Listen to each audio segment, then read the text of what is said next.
Beautiful people, welcome back to another video.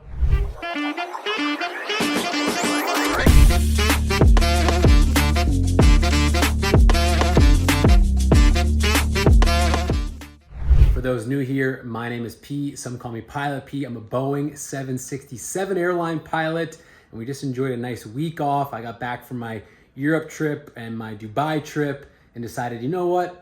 I don't want to work right now. I want to just relax, enjoy New York City, hung out with the girlfriend, the family, the parents, friends, did a bunch of stuff around NYC, had a great week and a great weekend, but now it's back to go and making money and flying. So we picked up a trip yesterday for a deadhead down to Fort Lauderdale, FLL. So we'll be jumping on a passenger carrier here in about an hour. I'm leaving for the airport. I'm pretty sure I'm heading to Newark. I originally booked a flight out of LaGuardia direct to Fort Lauderdale, but that airline delayed the flight. They said like 2 hours. So I don't want to wait and see what kind of happens. It's a nice day here. A little bit of rain down there, but I think it's just delayed for other reasons. So we'll probably just Uber to Newark, company paid for, thankfully. It's a positive space commute, meaning it's a deadhead. I'll be getting paid my hourly rate as the deadheading pilot, and they also pay for the ticket there. So it's positive space, which is just such a nice little perk. I got a bunch of extra bank money this month as well because I did not spend the entire $9,300 that the company spent to get me to and from Europe. So anyway, you want to come along for the ride? As always, let's go do it. Let's jump into the trip. I'll go show you guys a little bit of breakdown of what to expect for this 3-day airline pilot trip. So here's a look at my February schedule. If you guys watched 3 vlogs ago, I had that nice like 48-hour layover in Branken, Puerto Rico, which was a super great trip to start off the February month, and then took a couple days off and then got lucky and was able to swap into this beautiful trip with layovers in Paris, Dubai, Brussels, and extended it in Brussels for a couple days. Like I said, I took this entire week off, much needed, and today's February 24th at time of the recording, Monday, and this trip is where we're going. It's a Fort Lauderdale deadhead, so I'm about to do that right now. And we got layovers in Fort Lauderdale, a day over in Indy, which I'll explain here in a minute, short layover in Philly, and then it ends in my base in Memphis, and that will be the 3-day trip. So here's a breakdown of the actual trip. Like I said, it starts with a deadhead. They buy me a ticket from my base. There's no direct flights from Memphis to Fort Lauderdale, so it's a connection through Charlotte. And the flying actually starts tomorrow, the 25th, Fort Lauderdale to Indianapolis. It's a 6:22 showtime in the lobby of the hotel. Ground transportation gets us there by 6:42. We depart at 7:42, 10:20 in Indianapolis, and then a 7-hour, I call it a day over, so it's not a layover, but it's a full pretty much day from 10 a.m. to about 4:30 p.m.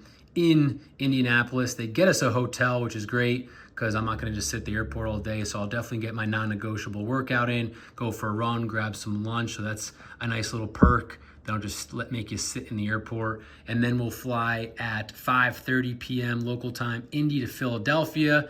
As you can tell, super quick layover. It's only 11 hours. So that'll probably be just, getting dinner and then going to bed. Early morning wake up the next day for one leg, Philly to Memphis, 6:20 report time. Airport arrival 6:50, depart at 7:50, and arrive Memphis 9:33. And then I'll get myself home to Memphis. Since it's not a back-end deadhead, it'll be my responsibility to get back to New York City. This trip is blocked at 6:57, so 7 hours of actual flying time, or 6 hours and 57 minutes of flying time. I'm paid 13 hours and 47 minutes. And then this is the money that they spend to get me get me from Memphis to Fort Lauderdale, 273. So that's the overview of the trip. Not too bad of a trip. It's a 3-day trip. I mean, this is something that I'm pretty used to by now. And honestly, anything before that Europe trip, this would be considered a fantastic trip. But now that I had a taste of quote unquote good life, this is just a nice little domestic trip that I'm excited to do. So a few things in there. One, everyone always says, hey, pilots only get paid when the doors close and they're flying. That is true. However, airlines also have like min-day guarantees. Some airlines pay their pilots for the deadhead. Some pay them at 50%, some pay them at 100%. So it all really depends on the airline. My airline specifically, we get paid 100%, meaning like our full hourly rate as the deadheading pilot. So the deadhead is a full day to get there. They pay me their minimum day to get me down to Fort Lauderdale from Memphis, if that makes sense. So if you live in Fort Lauderdale, you basically get paid a full day to be home. As you guys know, if you watch these vlogs, I do that. I try to do that as much as I can living in New York with Newark or JFK trips. Sometimes it works out and you get, like I said, an extra day at home getting paid. Then the next day, our block is 240 plus 140. So simple math, it's like 4 hours and 30 minutes, but we have a min day guarantee of 6 hours. So even though I'm not exceeding those 6 hours of block, I'm still gonna get paid those 6 hours. And then the same thing with the next day.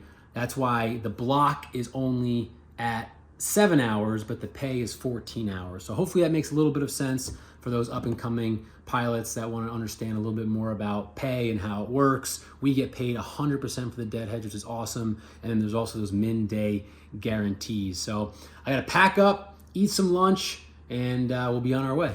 So I've been asked a few times on different vlogs what I pack for my airline pilot trips. So let's go through it. I got undershirts first and foremost for my pilot uniform. Since I only have 2 days of actual flying, I'm only gonna bring 2. One of my pet peeves, which I still stink at, you would think after being an airline pilot for over 15 years, I would know how to pack better, but I always overpack. I guess it's better than underpacking. I guess that's not always true. I've definitely underpacked and left my house without boxers and things like that. But needless to say, I still overpack a lot more than I wish I did. So we got undershirts for the non-negotiables, workout shorts. I mean, on these trips, for the most part, all I'm really doing is working out, eating, and sleeping because I don't have much time to really explore or meet up with people. I got friends in both Fort Lauderdale and Philly, so I would love to see them. It's just, I gotta prioritize training, I gotta prioritize sleep and eating. So, you know, I'll probably still hit them up and see if they're interested in grabbing like a quick bite, but not many people live like right by the layover hotels. Even if you're in Fort Lauderdale, for those of you who know that area, it's still like a 30-45 minute drive probably to someone's apartment or house. So it's not always the easiest to link up. So we got our workout shorts, means we got our workout tees. Next, after I get the shirts kind of in the bottom with the shorts, I throw in my shoes. So we got our work shoes, our black kind of loafers with our work socks in there. I wrap them up in bags for obvious reasons. And then the second shoe I'm bringing is running shoes because I definitely want to go on a run either in Fort Lauderdale or in Indy tomorrow. So packing up one of my pairs of running shoes. Next, I throw in my toiletry bag. And here I got all the basics: shave, toothbrush, deodorant, hair wax, Q-tips, you know, the normal bro stuff. In here, that goes in there. Speaking of boxers, I'm glad I'm filming this because I totally forgot to bring those out. So I'll bring, let's see, I'm gone Tuesday, all day Tuesday, Wednesday. So I don't really need 2. I always bring an extra pair because I work out. My workout shorts have like the lining underneath, so I don't need boxers. 1, we're gonna risk it. We're gonna go with 3. Like I said, I don't wear them when I'm working out, so it shouldn't be a problem. Work belt, I kind of throw that around the entire casing of the suitcase so that it doesn't really bend or make any marks and it fits better, doesn't take up any room. And I got my kind of just casual pants to wear out if I do go out to dinner or somewhere to eat. A long sleeve kind of going out shirt with a short sleeve one. And then probably the most important part, can't forget this, the whole reason we're going anyway, our pilot uniform, slacks, flight uniform, by flight uniform. I always link my code. People have been asking me what size I wear. Flight uniform, XL slim. Fits me great. I love how it fits. Super thin, super comfortable. The less material, the better for me. So that description's below. If you want to save some money, you can use my link. And then I want to address one small thing while I'm packing them up. My epaulets. So if you guys watched my YouTube video I posted about the Toronto airplane crash, I was wearing these epaulets. A lot of people were commenting, did you upgrade to captain? Did you upgrade to captain? These are captain epaulets. These are earned. I flew as a captain on the Airbus A320 series for almost 3 years. or a year as an MD-80 captain, and then a year as or 2 years as an Airbus captain. So these are real and legitimate. They're an old company of mine. So I have those that I still wear in some videos, but no, the reason these are the ones, I'm still an FO, like I mentioned on the 767, but when I'm doing videos that aren't work related, like I'm talking about an accident or something else other than work, whether I'm doing something with a brand or like I said, talking about an incident, I'm not going to be wearing the company uniform for obvious reasons. So I bring those along with me in case something happens and I want to film in my hotel room. But to address any people asking that question on the last video or 2 videos ago now, no, that was just for the video. I was a captain, I'm currently a first officer. So that's the packing. The socks are in the shoes, and we'll have some lunch, and I'll see you guys on the way to Newark.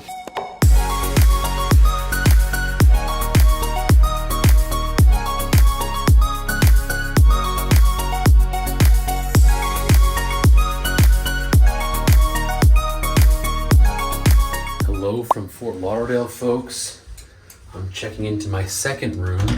I got to the hotel. It was actually raining here in Fort Lauderdale, so I had my Uber stop at Chipotle on the way to the hotel, picked that up, had that for dinner, chilling in my room, getting ready for bed, and I could hear literally every single word my neighbor in my hotel room was saying. So safe to say I was not gonna get any sleep while they were chatting away. Noisy room. The hotel apologized. Again, no one's fault. So someone who spends a lot of time in hotels, it's just part of the gig. It's gonna happen. Unfortunately, we went from king bed to 2 smaller ones, but I can already tell it's much quieter here. So we're happy about that. But now we're a little past bedtime.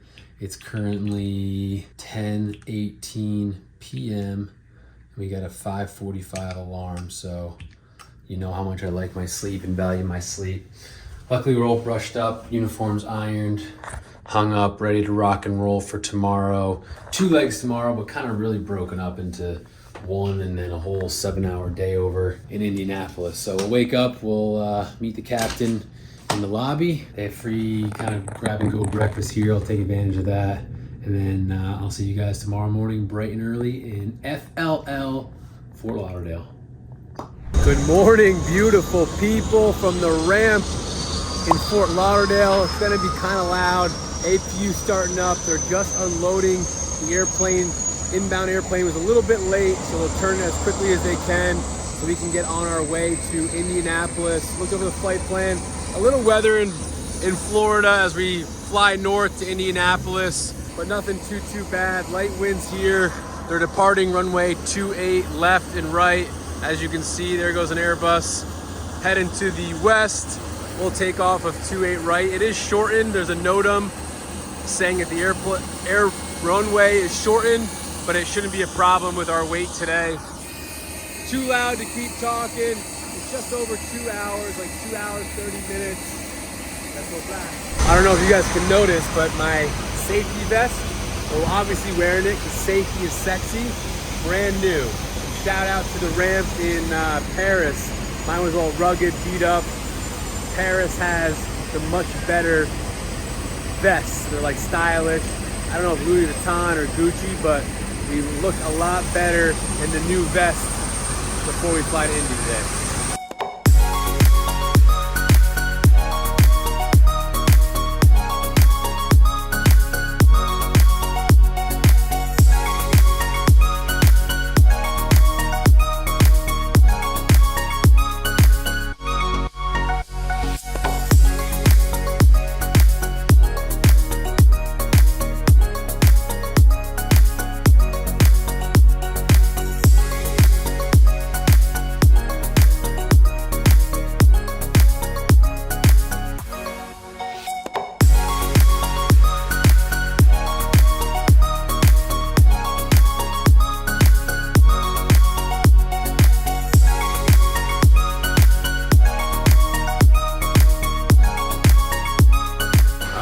Indianapolis, landing runway 23 left.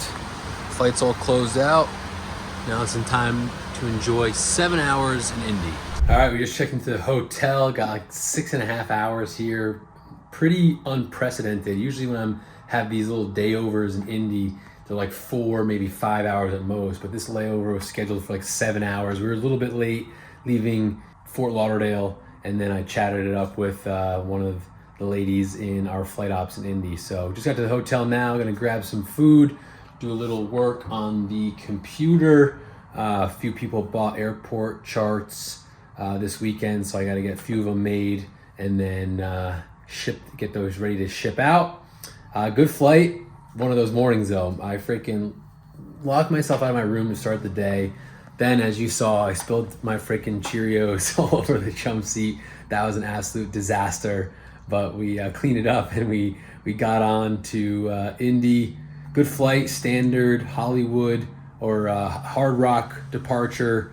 We flew, like I said, captain's leg. I was pilot monitoring. Bumpy ride though. It was no thunderstorms really. There's a little bit of weather like really below us, but just unstable atmosphere. People always ask me, Pete, what causes turbulence? Look, it's just like when a river flows over rocks, or the water in a river flows over the rocks. Same thing with the wind in the atmosphere. It's just not a perfect surface. It's not glass all the time up there. So that caused a little bit of bumps. We were at 340 the entire time, 34,000 feet. We didn't even bother changing altitudes. I looked at him, he looked at me. We were both okay with it, but like I said, it was pretty bumpy. And then we flew the arrival into Indy, landed 2-3 left. Our bad though. We were trying to fly the ILS to 2-3 left, we were trying to fly the visual approach backed up by the ILS at 2-3 left, but we both didn't catch the NOTAM that the glide slope was out of service. So we're like, what's going on? Why isn't the airplane capturing this? As we have a 777 coming into land, 2-3 left. Look at that, right on time, folks. Probably coming from Liège or somewhere over in Europe. But yeah, there's no glide slope, so captain just clicked off the autopilot and manually flew to runway. No issues, as you can see out the window, it's perfectly clear, so it all worked out. Quick taxi to our gate, and then the day over is here. So like I said, workout, do some work, and then we'll not explore downtown Indy, but go to the usual Sweet Green, and then I gotta decide if I'm gonna go for a run or a workout here, because I really wanna go to the Equinox in Philly, which is our next leg. So enough chattering, let's get after it. Just finished my normal Sweet Green downtown. Now we're coming to the Mecca of Indy. Well, most people would probably say Lucas Oil Stadium, but for me, it's Planet Fitness, because you already know it's non-negotiable, folks. Leg day today, trying to make those giraffe things grow. One day at a time, one day at a time. Still have like 2.5 hours before showtime, so leg workout. And look, Planet Fitness isn't my favorite. I just have the ability to use gyms pretty much countrywide, and this is like the closest one to my hotel. But in the back there, since I'm a Black Card member, they have tanning. So it's been a while since I soaked up some warm weather down in Puerto Rico. I might as well get some artificial coloring while I'm here, make Sonia a little jealous when I'm back in New York. So leg day, tan, and I'll head back to the hotel.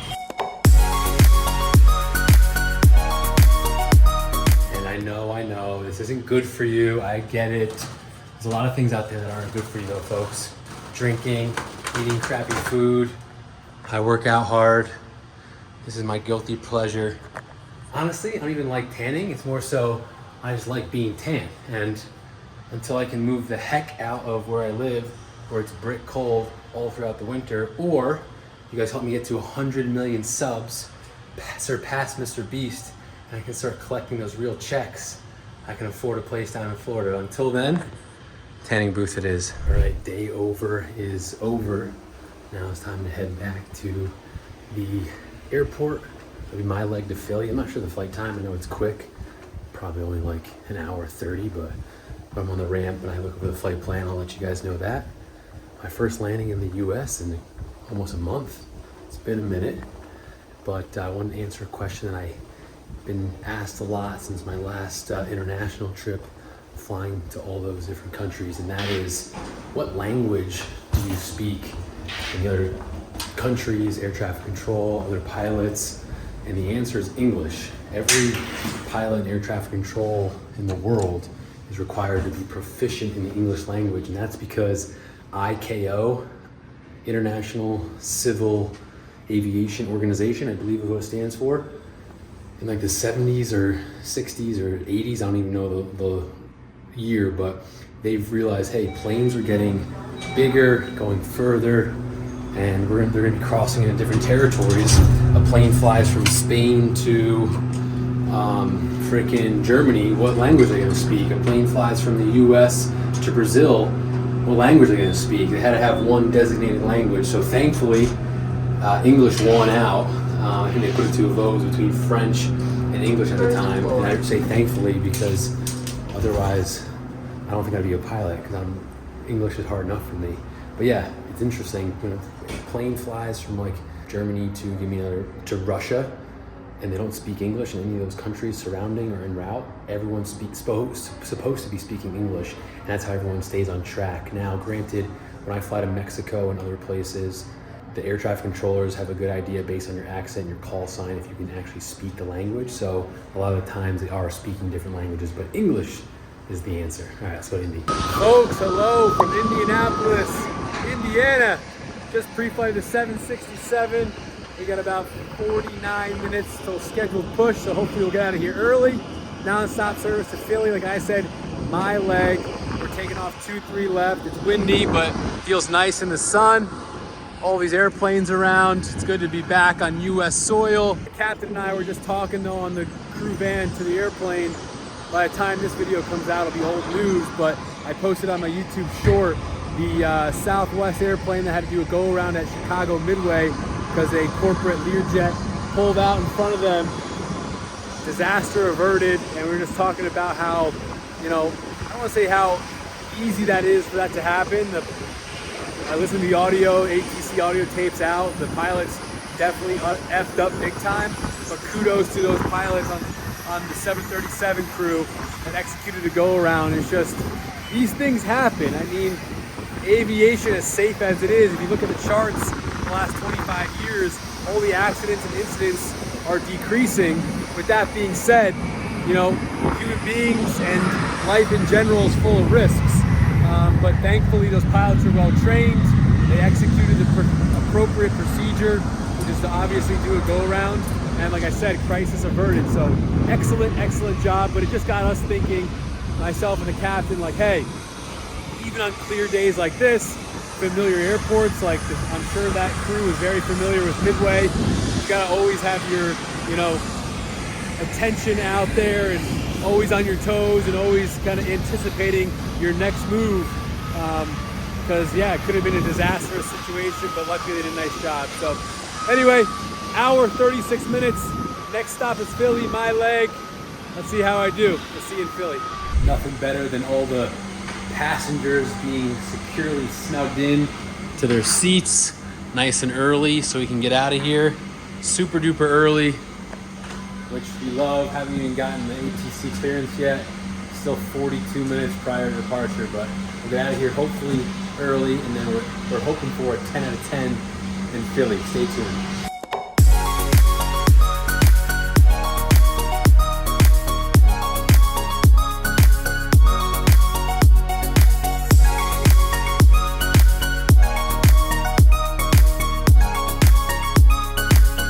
Good evening from the city of brotherly love, Philadelphia, Pennsylvania. Just got to the hotel, almost died on the way here. That wasn't good. The driver was driving like a maniac. The captain and I actually had to, I don't want to say yell at him, but it was quite the event. Let's just say that, getting from the airport to the hotel. But we survived, and then I did my best to give the gentleman constructive criticism, to put it nicely. Obviously I said it very nicely, but yeah, slow down, people, especially when you have customers or clients in the back.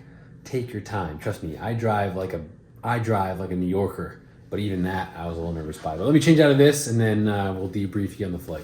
All right, so we started off in Indianapolis, pushed back from the gate. Everything was pretty standard. 2-engine taxi. We came out of, what was it, 0.4? Yeah, 0.4 right over here, and quick taxi to Delta. As we were taxiing, air traffic control gave us an edict, which is estimated departure clearance time. So what that means is there was flow or traffic control into Philadelphia Airport. So we couldn't take off right when we got to the runway. We had to wait a whole 6 minutes. I know, unprecedented 6 minutes. Finally, ATC tower cleared us for takeoff. It was my departure. We flew the Mario 5, which is a heading departure, 230. Then they turned us left direct to Mario. And then we were on our course all the way to Philly. Quick flight, only an hour and like 20 minutes of actual flight time. Right over Pittsburgh, right over MDT, Harrisburg. I've flown there a lot when I was in the regionals as an airport right on the river there. And then 3 Mile Island, whatever that whatever this is called with the power plants, Beach Island, I guess. The one, I think it had like a nuclear meltdown. I don't know, I could be making that up. But I remember there being power plants there. Got a bunch of descents for the arrival into Philly. We flew the Bejoid 4. The only altitude constraint was this one right here, bunts at 8,000. So we did that. I was in vertical speed most of the time because when you're coming into busy airports, they kind of step you down, and I don't like to power idle and go all the way down. So did vert speed, 250 knots below 10,000, and then we were cleared for the visual to 27 right. The interesting thing about this though, we were cleared for the visual approach right around, like right at the localizer. The localizer is that invisible beam that is a straight line to help you laterally navigate to the runway. So by the time we were cleared, by the time I hit the approach button, the autopilot was on. The airplane actually flew over the localizer, then back through and started doing these like crazy turns to try to re-intercept it. That's what happens when you get cleared too late, for lack of a better term. And so I just clicked the autopilot off, recaptured the glide slope and the localizer, and then landed 27 right. Long runway, as you can tell, 9,500 feet. We were fairly light, and we exited at Kilo 5 and then parked at our gate soon after. Now for the thing that everyone's been waiting for, Pete, what did you get on your landing? All right, the approach itself, I was very happy with. Like I said, the aeronautical decision making that I used to turn the autopilot off, to recapture the localizer, to do it more smoothly, the speeds, everything was just, it was looking good, if I may say so myself. Then right about 300 feet above the ground, I got a little bit high on the glide slope, which as I corrected, I gained speed. I pulled the power back, clicked the auto throttles off around 100 feet. We're getting close to the runway. I went a little past the touchdown zone that I would want to, which is, as you can see on this, the touchdown zone is these markers right here. So your ideal zone is to land, there's 1,000 feet down the runway. You want to touch down at the earliest right here and at the furthest right down here where the markers had. I probably touched down like right here. So I had wished I touched down a little bit sooner. Like I said, I floated with that extra airspeed. I kind of plopped a little bit hard. The crosswind correction was in there because it was like a 12 knot crosswind from the right. 7.1 out of 10. If you were in the back, you might go a little bit higher or lower, I should say. You might have said like, dude, 6.2. I mean, it wasn't bad. It wasn't great, but room for improvement. We'll leave it at that. 7.1 is the final ranking. And then, yeah, we almost died on the way here. The driver was just going berserk. And there was one point where we literally almost crashed, and the captain spoke up as he should have, and I had his back. And then we got here, and I was like, look, I'm from New York. I know what driving's like, but you need to slow down. You have people. It's different when you're just driving yourself. But with clients, customers in the back, chill. So anyway, we made it to Philly. It's a short layover. It's only like 12 hours. I'm going to go out real quick and get a bite to eat, even though catering, steak salad. You want to take a look at that? Let's take a look at the catering. Not too shabby. The salad itself is kind of junk, but that's steak nonetheless. And then there's an Equinox close by. So even though I already got my non-negotiable, I want to check out the Philly Equinox. As an Equinox ambassador, I feel like it's just the right thing to do. So it's a beautiful night here in Philly. We'll go enjoy a little bit of it, and then bedtime. Recommended by a friend. He's also a pilot, actually lives here in Philly. He said Wilder was a place to go for dinner, so let's go check it out. Wilder was, the vibes were there, it looked cool, the menu was good. You know when you order something though, and as soon as you order it, you're like, I should have ordered. That was me, folks. That's what I did. I frickin' got the chicken. It was like a chicken cutlet, so it was breaded. I should have went with the lamb or the steak, but that's all right. Not my favorite. It was a lot of food though, so at least I'm glad I filled up. Love the beautiful night here though. Can't beat it. Look what we have here, folks, on our walk home. What a pleasant little park. Christmas trees. Maybe this is where Rocky went before he beat whatever the guy's name is. Who knew Philly was such a lovely city? Honestly, I live like an hour and a half, 2 hour drive that way. So close yet so far, but I'm not in Philly that much. Reason being, it's like, why would you leave New York City to travel to Philly, you know? You're not an Eagles fan, not a Flyers fan. Doesn't make much sense, but pretty. Very, very pretty.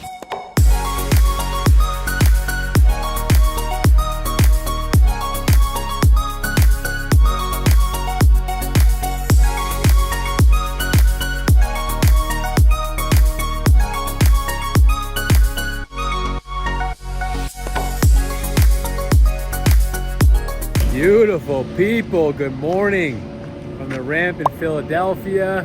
Bright and early, sun is rising.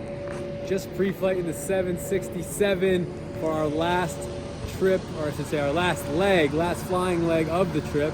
We're going Philly to Memphis, 2 hours and 35 minutes. It'll be me, a jumper, and the captain. It'll be captain's leg to fly. He flew the first one, I flew the second one. He'll finish us off. Excited to be done. Quick layover in Philly. Had a nice little downtown experience. And then bedtime. Alarm came way too freaking early though. But we'll pre-flight her up. I'll show you guys a couple things. And then next stop will be Memphis, Tennessee. So if any of you watched my video from a couple weeks ago, I talked about crosswind landings and the threats that are potential with them. Is when the airplane's flying and you do a proper crosswind landing, you're banking the airplane into the wind. So your wing low, kind of closer to the runway than the opposite wing. And what could happen is if you don't do it properly or you overbank the wing, you can potentially hit the wingtip. Well, as you can tell, the wingtip on the Boeing 767, I don't know how high it is off the ground at the peak there. I'm 6'4", so at least, I don't know, 20 feet or so. The problem is this. You can see the distance from the engine cowling to the ground is much closer. I mean, there's a good view of it right there. So if you do an improper crosswind landing technique and you overbank the airplane, this is what the threat becomes right here, is scraping that engine cowling on the ground. So I believe it's about 7 degrees bank. If you bank the airplane more than 7 degrees, then you run a risk of either hitting the bottom of the engine or the tail potentially if you overbank even more. So luckily, I've never been a part of that. There's videos online you can go watch. There's a really good one that I put up on my YouTube with the airplane, I believe it was 737 at LaGuardia. The passengers happen to be filming the wingtip scrapes. They execute a go around, no big deal. They come back and land. I mean, it's a big deal in the sense of they're gonna have to repair that wing, and the pilots will probably have to answer to why exactly that happened. But yeah, that's kind of the threat in the 7.6 is the wingtip's pretty far off the ground, but the cowling isn't too far off the ground. These are pretty big engines could potentially hit, so gotta watch out for that. Luckily, well, not luckily, but there's no wind really at all to speak of today. Just something I wanted to mention. There's some airplanes getting de-iced over there. You can see the de-ice trucks. I'll zoom in here in a second. I thought for a second that was my guy Joey M on the Airbus A320. But I know for sure it's not him because that guy doesn't work. But as you can see, the airplane actually just got de-iced. It's pulling out of the spot now. There's the trucks. They sit on top of those, in those little crates there, whatever you call them, and then they got the shooters to spray the de-ice fluid. Fortunately for us though, we won't have to do that. Our airplane's clean wing, so we'll be good to go. Next stop, Memphis.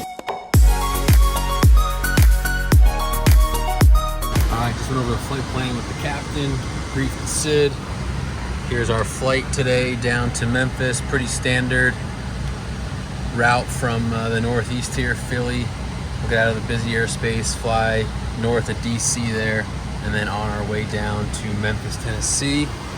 Total distance, 777. Hopefully that's signs to come. Wink, wink. Hopefully. We'll discuss more of that later. That's our nautical miles, and then I'm gonna get the performance all set up. How I do that is menu, downlink, and then I go to performance, conditions for takeoff. I select the runway. Today's runway is 27 left.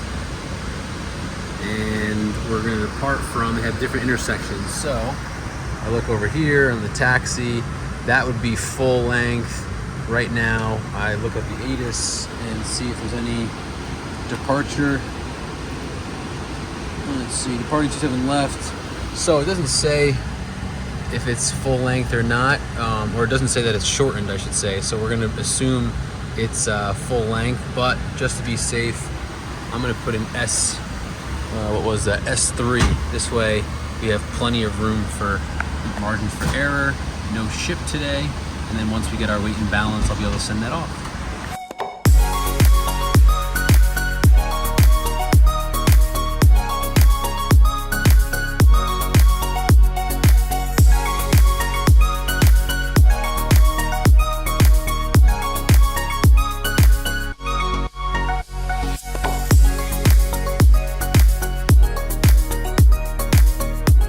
Made it back to Memphis, Tennessee. I haven't been here in quite a minute. So landed in the Mecca, runway 18 center. The left runway was closed. Normally coming from the east, you'd land 18 left. We landed 18 center. Captain did a nice job. Taxied to our gate. Took one of those buses back to the operations center where I'm sitting around now. Currently 9:18. Local time, and I got 11:30 boarding, 12 p.m. noon departure back to LaGuardia to get home. So trip's done, me getting paid is done, but the travel day is not done. Luckily, clear skies, smooth ride from Philly, so hopefully it's the same. Heading back to LaGuardia here in a couple hours. Since I got a little bit of time to kill, we're like 40 minutes early. I'll change out of the pilot suit and probably go for a run. It's nice in Memphis. It's like 55, 60, almost 60 degrees in the sun. Feels good. Get a couple miles in, kill some time. Got the showers here, place to change, and then I'll take a ride over from the crew bus over to the other side, the passenger terminal, and we'll get home. So go for a run, go to New York, almost done. For those who haven't seen it before, these are the sleep rooms I'm talking about. They're little single beds, phone for wake-up calls. What wake-up calls are is you don't actually have to set your alarm for departure if you don't want. If there's any delays or any information, flight ops can just call you, wake you up. You got 2 pillows, like I said, a little bed, a fan, little table there, mirror to get ready, because you got to make sure you're looking good before you go fly. Trash can, place to hang your clothes. Wish they had like a suitcase kind of holder, but beggars can't be choosers. So I'm just gonna change into some running uniform. Like I said, probably do, it's 9:30 now. They boarded at 11:30. I gotta come back and shower.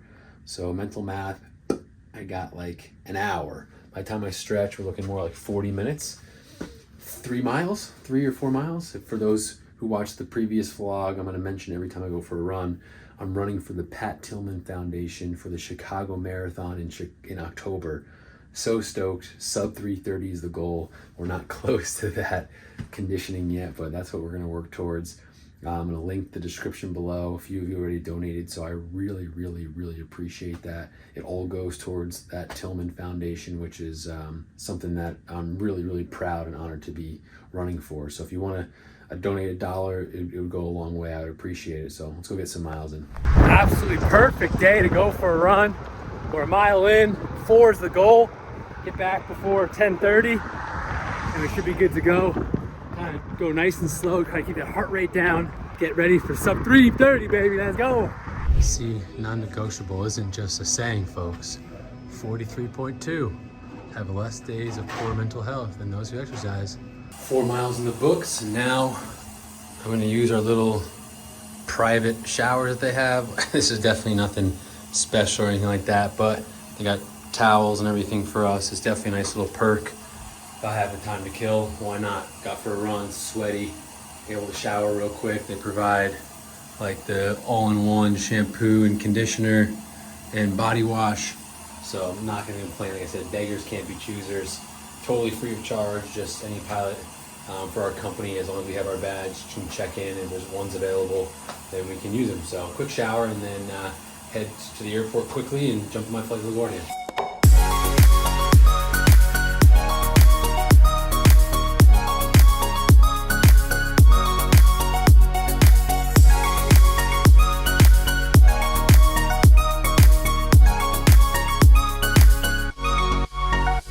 We are back in NYC. Good flight. Slept literally probably 2 hours out of the 2.5, 2:45 to LaGuardia. I was exhausted waking up early in Philly. I just checked my my ring, which tracks my sleep. I only got about 6 hours of sleep last night, so I was out. That run really exhausted me right before the flight, but I'm glad I got it done. It's a beautiful day here in NYC, so definitely gonna get out of the apartment after I unpack. Hope you enjoyed the trip. The news, I don't know if I even mentioned this or not. I'm dazed right now. But a bid just opened up at my company, a system-wide bid. So for those who don't know what that means, it means if you want to change position, aircraft, base, it's opening up. And I think it closes March 7th, I believe, not positive. So what that means for me is I can change out of the 767 and go 777. I can change base to Oakland and maybe fly some more Asia trips. I can bid for 757 captain. There's a lot to think about, a lot to discuss, pros and cons, obviously, to every single position. I'm gonna take the time I need to put that bid in. I will obviously keep you guys posted on that and let you know kind of what I'm thinking. On the next video, when I actually go through it on my iPad, I'll actually show you how the bid works. It's super simple. You just put in the position and base you want. But yeah, it's gonna be tough because I really wanna upgrade, but flying the 7.5 domestically at night, probably not what I'm gonna wanna do. That Dubai, Brussels, Paris trip I just had really got me itching for more unique and kind of once in a lifetime destinations. So we'll see. I'll keep you posted as always. But for now, I hope you enjoyed coming along with the trip to Fort Lauderdale, Indy, Philly, Memphis. Pilot charts are available on my website. Otherwise, as always, shoot me a DM if you have any questions at pilotpete.fly on Instagram. I get back to all of them. Just make sure you follow me first. If you could like and subscribe to the channel, it helps a lot. It just helps it grow. It doesn't cost you anything. And like I said, I'm hoping this might be the last vlog, potentially, maybe one more. I'm going to be upgrading devices. So maybe these, because I watched this last vlog at my parents' house when we were home for family dinner with my mom, my dad, my sister, brother-in-law, Sonia, and the quality on the big screen just wasn't it, because the iPhone, as good as it is, doesn't have that big screen quality. So thinking of it might be time to upgrade, because YouTube is definitely something I want to continue to do. But as always, thanks for coming along for the ride. Be safe, fly safe, and I'll see you on the next one.